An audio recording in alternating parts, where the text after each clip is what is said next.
All right, so let's talk about how to prepare for a desk review and site visit. How many of you have had a desk review? Okay. How many of you have had a state visit? Yeah. How many have had one in the last year? No hands need to go up. Okay. We are getting back to them. But we've changed a little bit of how we're going to do business, and that's by and large due to the information y'all have given, the feedback you have given back to us. Okay. So we're going to talk about that a little bit. All right. This is what we're going to talk about. We're going to talk about the state guide a little bit. We're going to talk about what adequate and sufficient, the tool that we talked about earlier this week. I'm going to talk a little bit more about it and have a discussion about some of that. We're going to talk about Performance Report Part 2, which is what PRP2 is, okay, your statistical side of things, and some other changes that are out there. Okay. We're also going to talk about program monitoring, why we do it, and what it looks like, okay, and what our processes are now. And some of that is going to be, again, stuff that's in the state guide, all those kind of fun things. So let's talk. So that's what the cover sheet of the state guide looks like, the letter of promulgation. I would give you the state guide, but it hasn't been signed yet, so it's not been promulgated by the person that has the multiple stars on their shoulder. So as soon as that is, you will have it. It will not be a printed copy. It will be electronic, but you can certainly print it if you want to. But we're not going to do that. We just don't do prints anymore. So the official title for it is Commandant Publication, because it's not an instruction. A couple things. You see Commandant Instructions, Commandant Publications. Commandant Instructions tell the Coast Guard what to do internally. Commandant Publications go to the public for guidance and policy. Okay? That's the difference. And that's the only difference.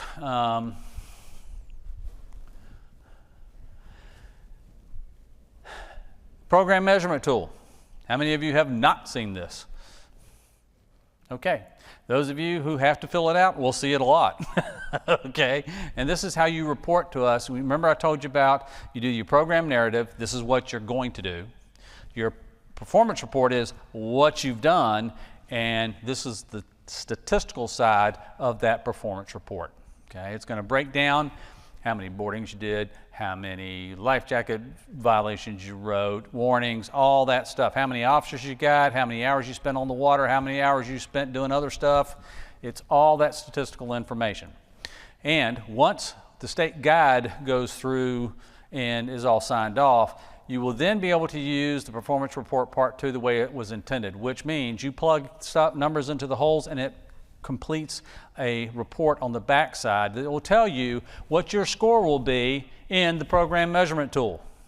Spits it right out at you. You can tell where you are right from the get-go. So let's talk about the program performance tool. First of all, it is a formula-driven measurement. Everything that's in there, just like when you fill out the Performance Report Part 2, there is a formula there that calculates.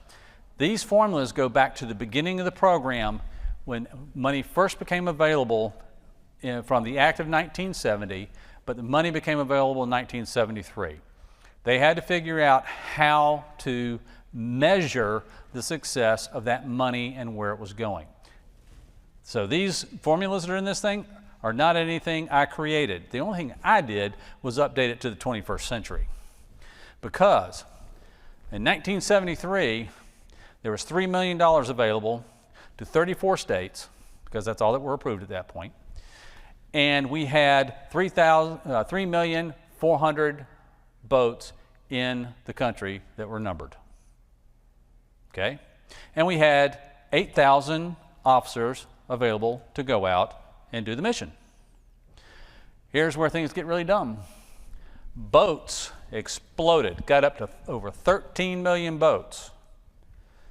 We only went up to 12,600 officers nationwide. So obviously boating grew at a much faster rate than state programs did. So all we did is what I did. I went in and changed the constants on this to open the gap to measure and to show how it works today, and came up with minimums for that. The ratios are pretty close to the same, but we allowed for the expansion of boating versus the expansion of the state programs, because the money didn't grow that fast.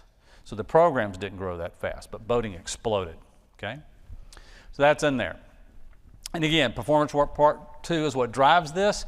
And this is only one element that we use to determine the success of your program. And primarily, I mean, it covers most of the elements that we record for performance report part 2, but its primary purpose is to discover and define an adequate education program, because how many years have states been asking for define adequate? That's what this does. By the way, we didn't come up with this overnight. This has been brought up in front of NASBLA for now 13 years. That's how long we have been using trying to get this developed to where it is today. Okay? And all of your predecessors approved of this. Y'all may not, but those who came before you, this was what they did. We did it as a unit to fix this up. Lots and lots of conversations. Okay, so it's also used to determine an adequate law enforcement program, how much stuff you're actually doing out there, and do you have sufficient patrol capabilities? Because that's a requirement under statute. We have to have some way to measure it. This is it, okay? And everybody says, well, it's not some of the comments we got, it's not a one-size-fits-all. No, it's not. But then neither are your reports.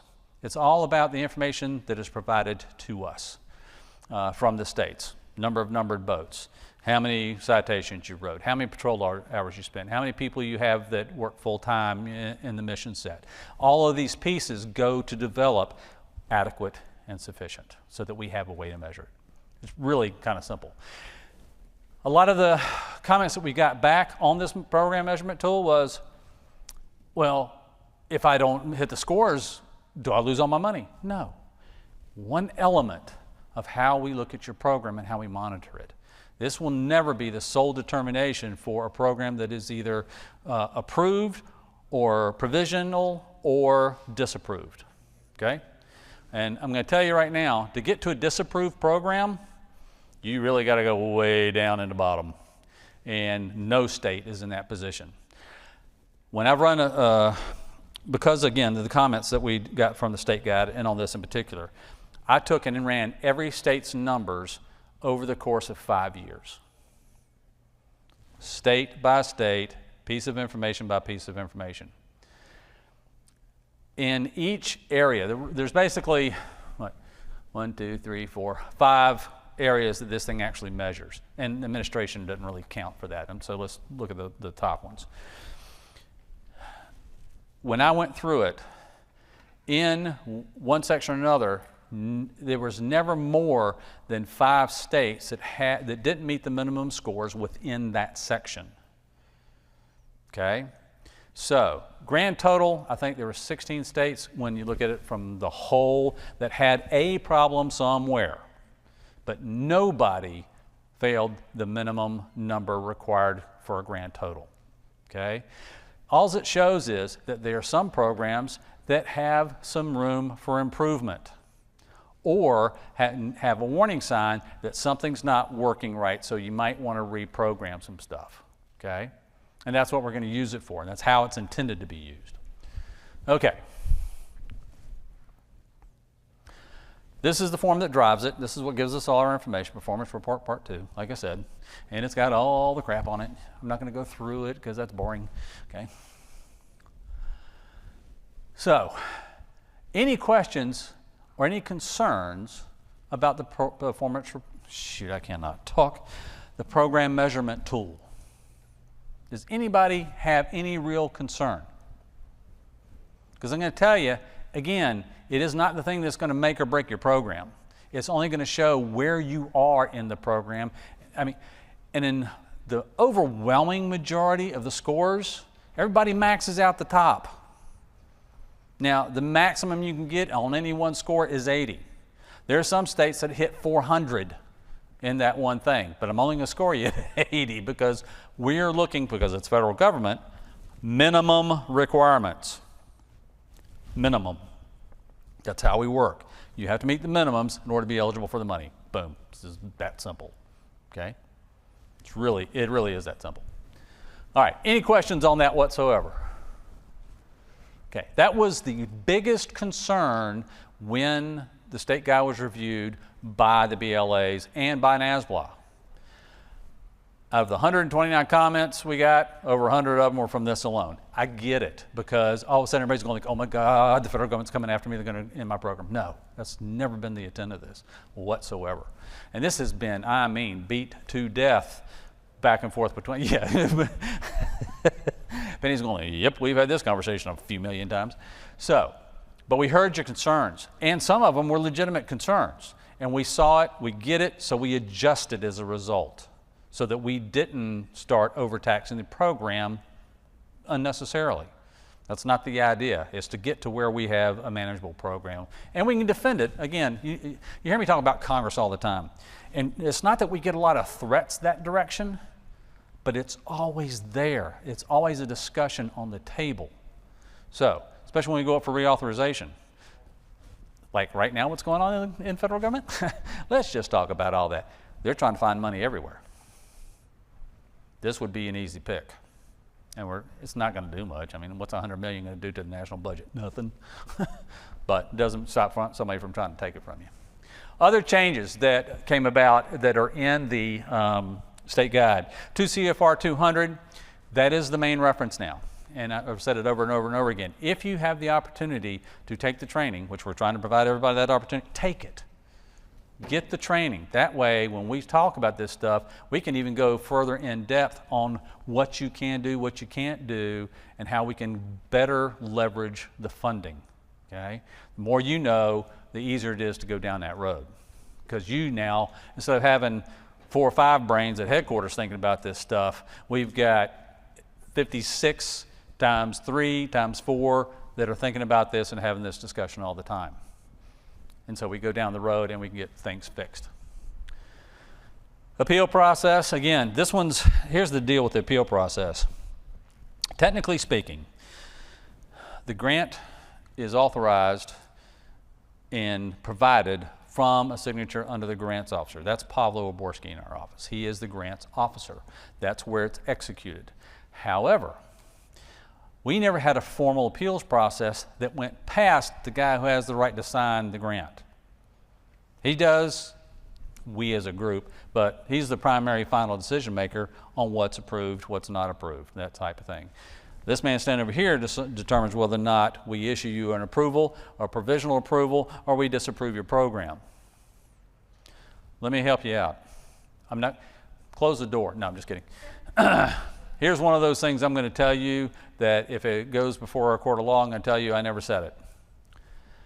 We're not going to disapprove your program unless you get really, really, really, really dumb. And nobody in this room is going to do that. Because if you get that dumb, you're going to jail. Nobody here is going to get that dumb. And if we disapprove your program, everything that you do comes back to us. We haven't registered a boat in how long was what, 12, 13? 1998. Yes, 98. We haven't registered boats since 1998. We have no capability to do that because Alaska was the last one to come on fully approved. Yeah, we're not going to, no. I've talked to some district commanders in meetings, admirals briefings, where we're going like, yeah, if this doesn't happen, you get the rest of boats. And they go, But it falls to the district commander, and that's where it falls. So we're in no position to do that. But we are going to hold the programs accountable to what the requirements are at the same time. And we'll get there together. That's what we do, okay? Any questions on the appeals process? And by the way, the one that we have is modeled after other programs that have appeals process. I didn't create this out of thin air. This is something that's been accepted in the community. The other piece of it is it gives you the ability to go from the program execution to the division to the office.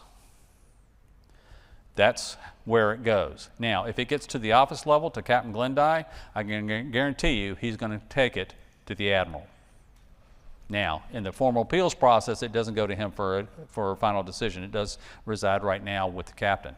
But at the same time, it gives you a formal way to document an appeal, and we have to defend it or change our mind. Okay? And we've done that before, too. So, any questions on that? It's in the book now. It's cool. All right. Program monitoring. Why do we do it? Because the federal law requires us to. We give you money, we're required to administer it, we have to do monitoring. That's 2 CFR 200 in the statutory requirements. So how do we do it? We do it through 2 basic ways. We discovered desk reviews. Now, desk reviews have always been in the grant world, okay? You can ask Cynthia, she knows all about that stuff. We never did them. We always did everything out in person. That's what we did. It's just, we're boots on the ground types of folks, that's what we did. COVID forced us into doing it for the programmatic side of the house. And lo and behold, we find out, this worked. We found out stuff and made stuff easier, I think, on both sides. Because what we don't do now is to come in with all these check sheets we have and sit down in your office for 5.5 hours and go through it. Now we send it to you, you fill it out, we look at it. If we got questions, we're going to call you, get together, figure it out, and the administration part of it's done. Anybody here not like that process that's been through it? Except for Cody, he doesn't count. No, I'm just kidding. Yeah, I mean, it's shortened to the point. So as a result, every monitoring that we do from here on out will start with a desk review. The next thing that we have available to us is a site visit. And yes, we are required to come and look at your programs at some point. Because if you don't think that's not important, look in the newspaper on any headline on any given day following a disaster and search the word FEMA. You're going to find out real fast why site visits are a big deal and very, very important. Okay? Because I love you guys, I really do. I love this program, but I ain't going to jail for none of you. All right? So, on-site visits, and we're going to talk about those. So anytime we're going to come to do a site visit, we will have done a desk review first. And we may do a desk review, not come see you that year. But that's the plan. I'm going to get more into the plan here. Okay, what are we looking for? These are the things that you know. This is what we talked about earlier. The primary requirements of the program. Vessel numbering system, accident reporting program, adequate education, adequate and law enforcement and sufficient patrol. That's what we're looking for. It's pretty simple. No surprises here. But we're also looking for something else. Some programs have difficulties in some areas, and some programs are extremely successful in others. We come to find out what you're doing because we can share it to other states that may be having an issue where you're being very successful, okay? Or you may have come up with a brilliant idea like KDF that you're using, and we want to take that when we go to do a site visit and take it with us and show other folks. That does nothing but improve the program, and it's done through peer relationships, which is the best way to do it, in all honesty. Okay, I'm not going to have you read that. That's boring. All right, so now let's talk about process. This is how this should happen. Now there's going to be slight variations here because I do things a little different than maybe Joe does, than maybe, who else do we have? Kristen or Brian, okay? I'm trying to think about our staff here. I'm like, who are you? Okay, anyway, so, and there's slight variations in wording or whatever, but by and large, this is the process we follow. First of all, we're going to notify the BLA. And that's who we deal with on these things because you're the one who's been designated by your state to be the guy or girl or whatever, whomever, you know, to be our primary source of contact. We're going to send you checklists and the other documents. Okay? Pretty simple. We're going to give you 30 days from the date you receive it, and that is 30 calendar days, okay? We may give you 30 work days, depending upon if a whole lot of crap's going on between then and now, like this conference. Stephanie. I gave her a little bit more because of the week we're losing right here. A 30-day deadline to return completed checklist and the required documentation. Things we're asking for that you provide to us. Okay, the state program coordinator, the SPC, that's me, Joe, Kristen, Brian. we'll verify all the data. We're going to look through it all. Okay, everything you send to us. We're going to look at your answers. And if we have a question during the process, we may call you and ask you. If when you're filling this out, you have a question, what do? Lie. There you go. No, call your SPC, right? Call the state program coordinator. Ask. I just did one with North Carolina here almost a month ago, month and a half, whatever.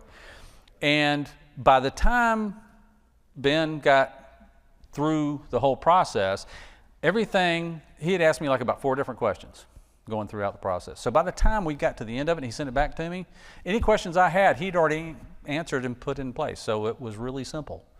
But we're going to go through it. We're going to verify. I mean, got to do that. Make sure everything's in compliance with CFRs. We're going to look at your state laws, and most of you have them all online and that sort of stuff, just to make sure the stuff is there, that there's nothing kind of crazy. Most of us have been to your states often enough. We kind of know what you've done. If the discrepancies are found, again, SPC is going to reach back to the BLA. We're going to say, okay, let's have a conversation to clarify things we either don't understand or we think is a problem. We can do that via phone call. We can do that via Zoom, Teams. Pick a virtual platform. We'll do that. And we'll discuss them, and we'll complete the program review following that discussion. If we don't find anything, we're not going to do that part. There will be no need, okay? Most cases, there's always at least 1 or 2 questions, but it doesn't mean at the end, sometimes we talk through it and realize that the way you answered it is not the way we intended, to ask it or whatever, or the way we asked it confused you and you gave us an unintended answer, and we get that resolved and there's no discrepancies. If there are discrepancies, we will call, we will complete the process, and as a result, we will put together a notification letter for the discrepancy, okay? All right, and we will determine if an on-site is needed or desired, okay? Like it's been a while since we've seen you, or some of the things that we found in the desk review has raised enough questions, we need to go take a look, okay? And that happens every now and then. Not often, but every now and then. All on-site visits will begin with a desk review, period. Because we still have to do the paperwork side of it, and then we're going to come see you. Now, here's the outcomes. No discrepancies, program approved, and we'll send you a letter to that effect. We came to see you on this date. This is what we found. Merry Christmas, you're wonderful and perfect, and your program's approved. There are discrepancies. If there is a discrepancy that goes to eligibility, okay, one of the 4 main things, and it's not in compliance with federal law, we have no choice but to issue a provisional approval. What the provisional approval does, it says, yep, we got a problem we're going to have to fix. But you still get to have your money. If we were to disapprove your program, all money immediately stops. And all it takes is one eligibility requirement that is not in compliance that can turn the money off. However, that's just dumb, okay?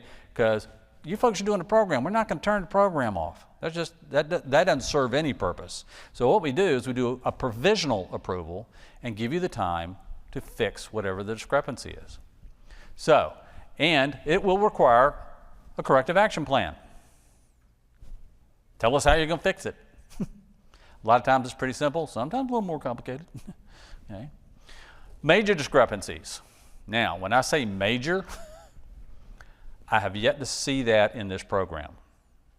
21 years I've been doing this, I have yet to see what I would consider a major discrepancy. If your numbering system was so hosed up that there was nothing right about it, you weren't giving us complete information on, because you have to report the number of numbered vessels every year, and you were just lying, or you were claiming every vessel that had ever been registered in the state, whether it was current, valid, or not, because you can only show us valid, current registrations. Okay? We found it where a state was doing it by accident once. Was it a major discrepancy? Yeah, kind of, but it was unintentional. They identified it and corrected it to us. It wasn't the other way around. So tell us stuff. If you find something that's really screwed up, let us know, and we'll work with you to get it fixed. And sometimes you may have to give us money back. And usually the way that works, and this is the way it worked with this particular case, it allowed the state to have like $392,000 that they did not deserve because of the formulas.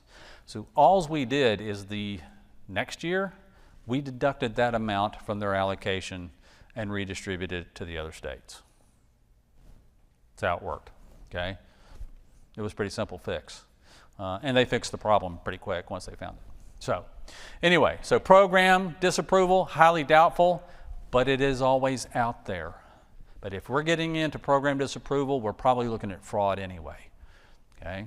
And we've had fraud cases, intentional fraud cases. Not many. I mean, I can only think of 2 my entire time, again, in this program. And we didn't disapprove the program, but we dang sure dealt with the issue. And when you talk about fraud, that's when the Office of the Inspector General gets involved, okay? And that's never fun. I don't see that anywhere, but maybe Wisconsin. No, I'm just kidding. Okay.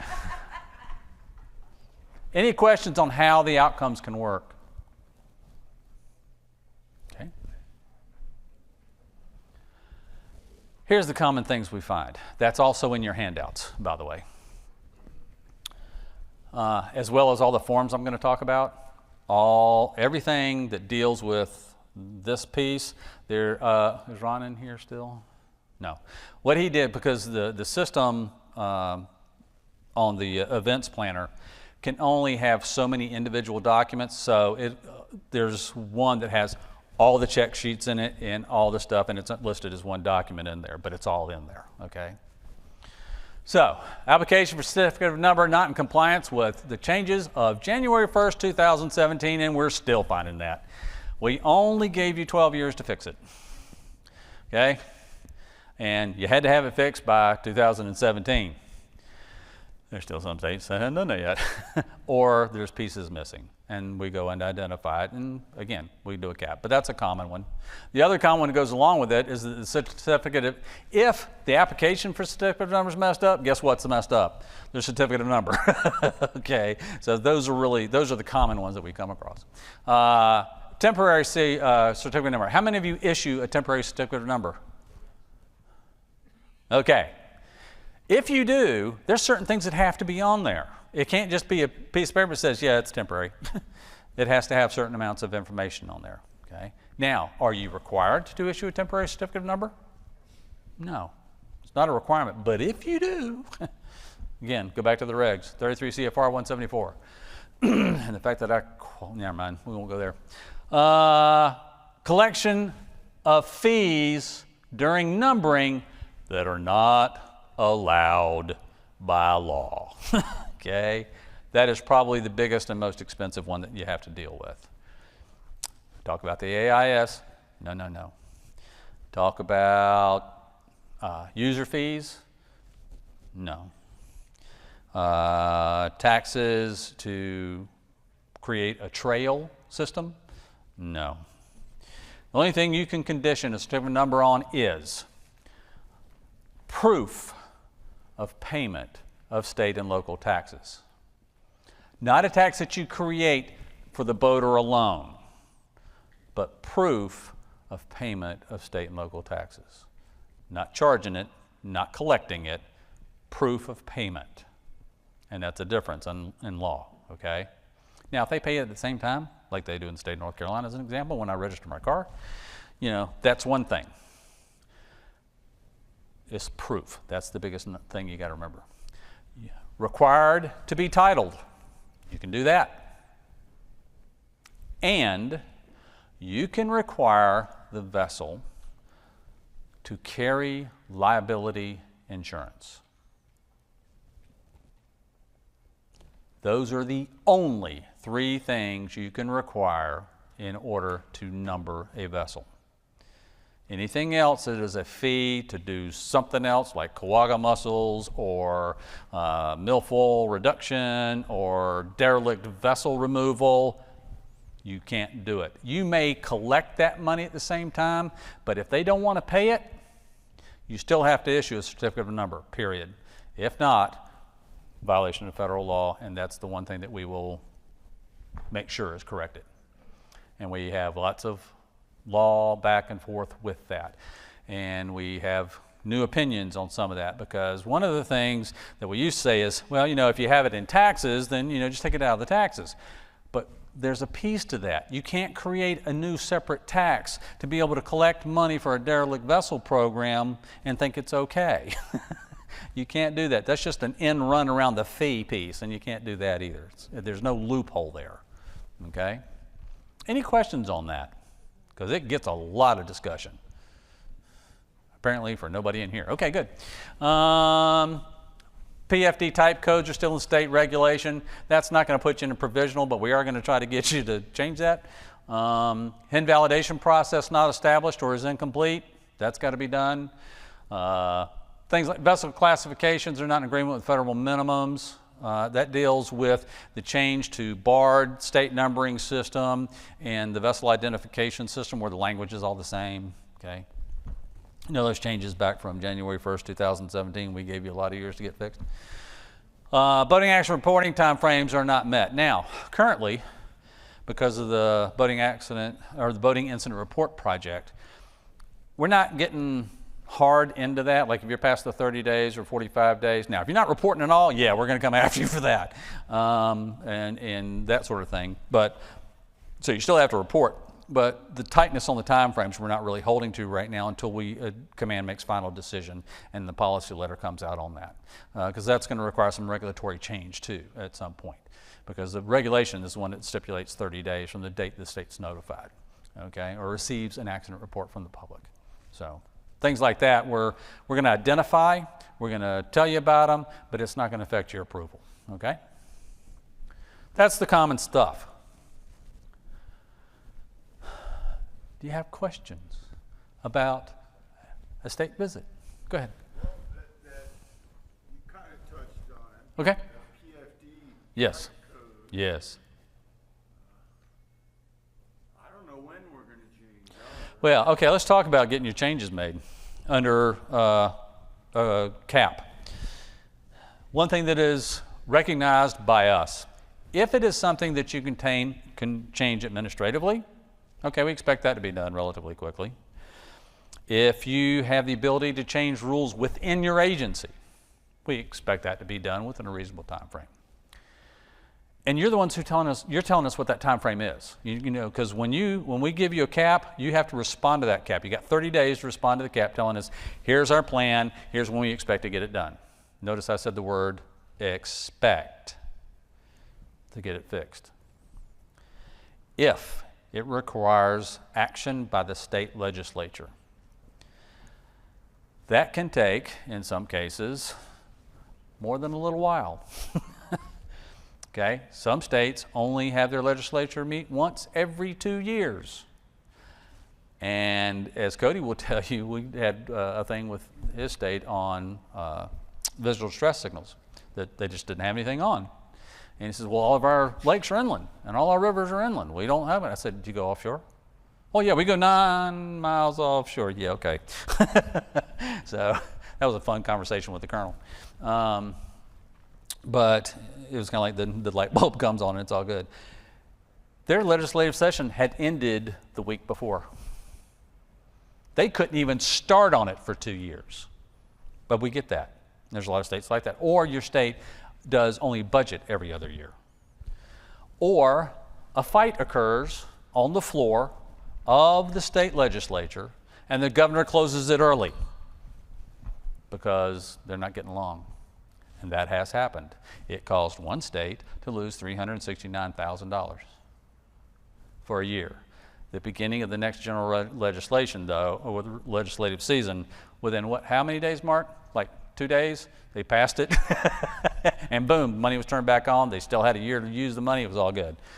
But those are the kind of things that are beyond your control. We get it. But at the same time, we have to follow the time frames. So what we look for, when you respond back to us on a cap, tell us how long it's going to take, what you expect. And then If it doesn't happen in that time frame, what you need to show us is the effort that you're making to change it. Okay? Just give us effort. And we're gonna come back to you. We're gonna check with you quarterly and all that kind of fun stuff. But show an effort to make progress.